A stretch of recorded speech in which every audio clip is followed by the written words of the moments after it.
Welcome back. All right, just the two games tonight in the National Hockey League, and as you can see, I went with a large magnet for Buffalo because A, I just got it not too long ago and I wanted to use it, and B, bigger magnets mean more confidence, correct?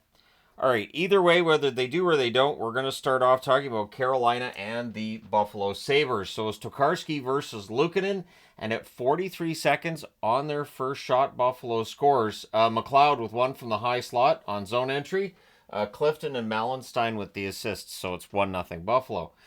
Sabres press at 2 minutes. In fact, 3.5 minutes in, Buffalo's up 4-0 in the shots. Carolina flat to start this game. Now, Carolina plays tomorrow night at home against Vegas. Might they have looked past Buffalo and been thinking about tomorrow night? I don't know, maybe. But either way, you could tell that the Canes did not start on time. Thompson to Krebs, there's a near miss there. Lafferty clips Blake, so the Canes go to the power play. So that was kind of a dangerous looking hit, but Jackson Blake jumps right back up. The Sabres prevent an early setup of that power play. That's killed off. Just the one shot on net during that. The Canes, they'll go right back to the power play. It's a better power play. Aho has a chance that's held. That one's killed off as well. So back to back, we see kills there by the Buffalo Sabres. Shots are 7-6 for Carolina with 8 minutes left. Not a big surprise since they'd had 4 minutes of power play time in there. Gostisbehere is a shot that's held as the Canes get some pressure. We get a power play for Buffalo. There's an early clear. Then they get set up. Peterka's denied. Puck's cleared out. There's a shorthanded 2-on-1. Jarvis with a near miss there. They're a post away from 2-0. Tokarski ends up holding on. The power play's killed off. Aho then has a tip shot that's kicked aside. It's 1-0 Buffalo after one. Second period, early press by Carolina. Dahlin has a screenshot that's saved, and then the puck's cleared out. Canes draw a power play. There's an early clear there. Natchez fires one wide. Near miss for Jarvis. Not the first time I wrote that on the board tonight, and that power play's killed off. Also, not the first time I said that in this video. But the shots are 14-6 for Carolina at 7 minutes. So Luukkonen making his money tonight. So Byram has a rush chance that's held. We get some pushing there. Svechnikov's denied on a fast break. Thompson has a rush chance that's saved. And then at 8:17 on zone entry, Cousins scores from Tuck. So that makes it 2-0 for Buffalo. So now Carolina presses to respond, and they're way ahead in the shots, but they're behind 2-0 in this one. Teams trade turnovers. Martinook has a chance that's blocked. The Canes press with 6 minutes left. Tuck has a wrister that's saved. Canes clear out after that. Canes press in the final minute. Yaska has a chance that's held. Thompson has a late chance that's held. And then on the face-off, McLeod tips one in close. Zucker with the assist in 1956. It's 3-0 Buffalo after two, even though they'd been outshot 29-24 to that stage of the game. Third period. Canes press at a minute and a half. There's a near miss for Aho. Then there's a net feed to Quinn. Near miss there. Puck's cleared out. And then at 3:45, Slavin. This one just bounces 5-hole. As good as Luukkonen was tonight, that one looked like one that he probably should have had. Burns and Kokaniemi with the assists. It's 3-1. And all Buffalo fans everywhere went, well, all right, they're going to lose now. Should I watch golf? Lafferty has a rush chance that's blocked. The Canes press. They're kept to the outside. I have no idea if golf was on. I guess the Australian Open would be one thing to watch. I've been watching that a little bit this week. So, yeah, the Canes press are kept to the outside. It's not all hockey with me. It's not, just in the videos. More pressure by the Canes at 8 minutes. The Sabres get pinned down. It's all Canes. In fact, halfway through the period, it's 6-0 in shots for Carolina. In fact, spoiler alert, Buffalo doesn't have a shot in the entire third period. Drury has a net feed that's blocked. The Sabres are the team that's flat. Benson has a fast break. Doesn't get to the net. Jarvis steals the puck before he gets there.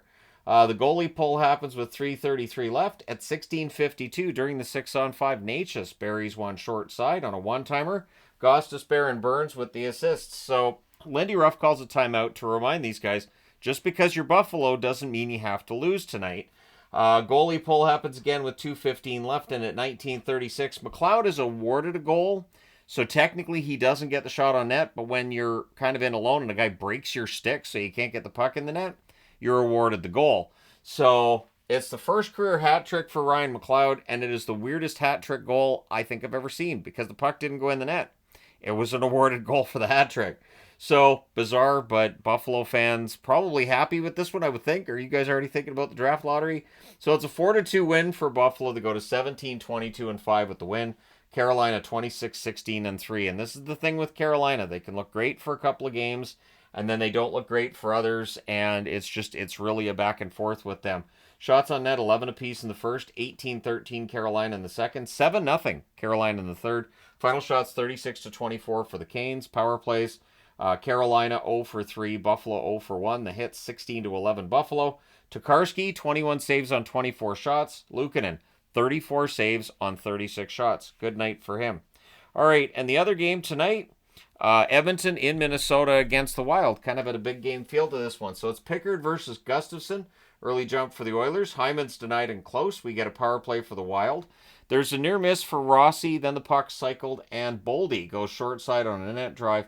Eriksson Ek and Zuccarello with the assists at 3:02. That was the first actual shot on net for Minnesota. Oilers look to respond. Trennan's denied on a turnover. Things are pushy on a hold by Pickard. Shots are 5-3 for Minnesota, 6 minutes into that first period. Wild go to the power play. Boldy fires one wide. They cycle. Eriksson Ek fires one wide from the slot. Power play's killed off. 2 shots on net for Minnesota during that power play.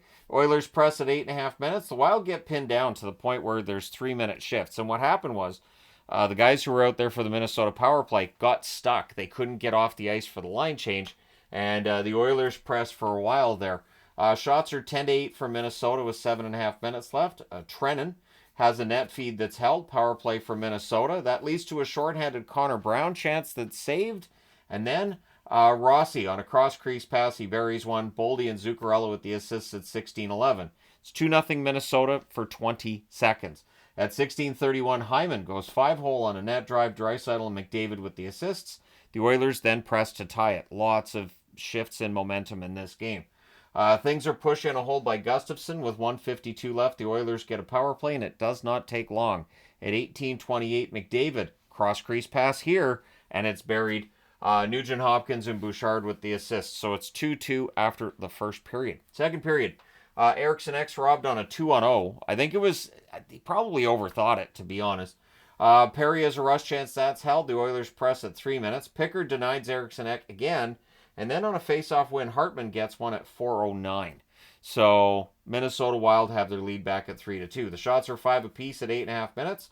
Zuccarello has a turnover chance that's saved. The Wild press at 9.5 minutes. There's some near misses there.